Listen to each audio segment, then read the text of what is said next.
Have you ever wondered how MotoGP bikes get from one continent to another? Well, today we're going to dive into the insane logistics of MotoGP and the crazy schedule that they undergo to get from race to race.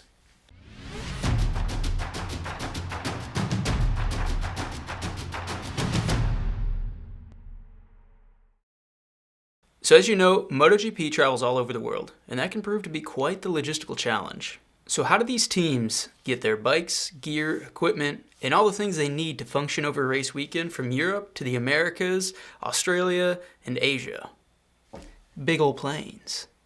So when the MotoGP series races in Europe, everything is transported by truck. All the teams have their big team haulers that can get everything from race to race, and it's not so much of an issue. Where the logistics become much more of a challenge is when MotoGP goes to their so-called flyaway races.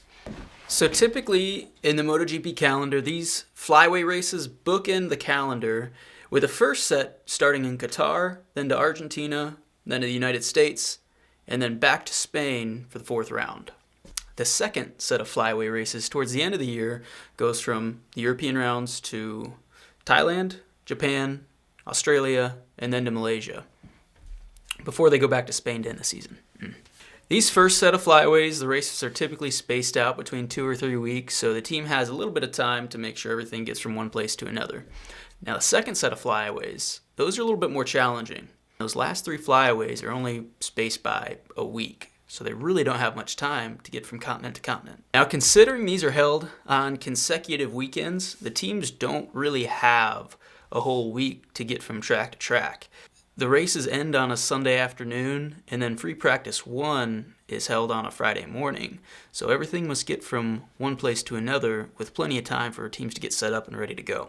By the time things are packed up and then hauled off, DHL only actually has 36 hours. And seeing as it is the entire MotoGP circus, Moto3, Moto2, and MotoGP teams, as well as all of Dorna's camera equipment, there's a lot of stuff to move from one track to another. And considering they only have 36 hours to do it, it's pretty insane that the task is even possible in the first place. MotoGP has about 800 transport containers. These containers are loaded up onto 40 trucks, which are then taken to the airport and loaded onto 4 Boeing 747s.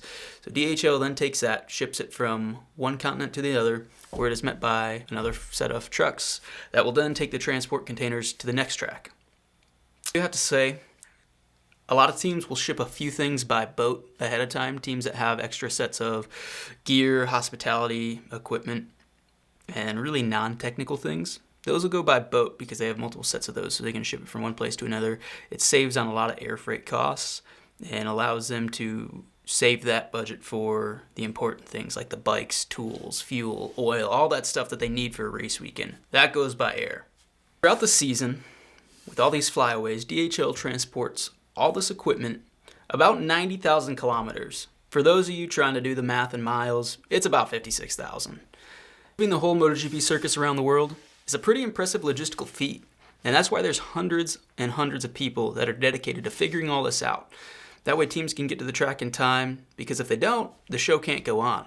And if you got all these people that are going all across the world, you better make sure the show's going to go on. So hopefully that sheds a little light on the ridiculous logistics of MotoGP.